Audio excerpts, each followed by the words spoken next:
Bro wears a Trump shirt to the cookout, and this is just pure disrespect. This is the most entertaining video on the internet. Watch. Check this out.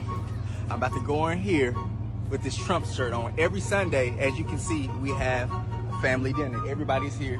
It's about to be live, and I hope I don't get slapped in the face. Let's go. You don't get your ass out of here. Bro. There's our president.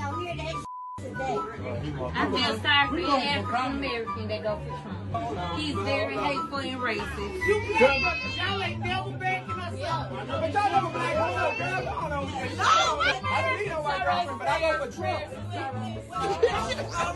Damn!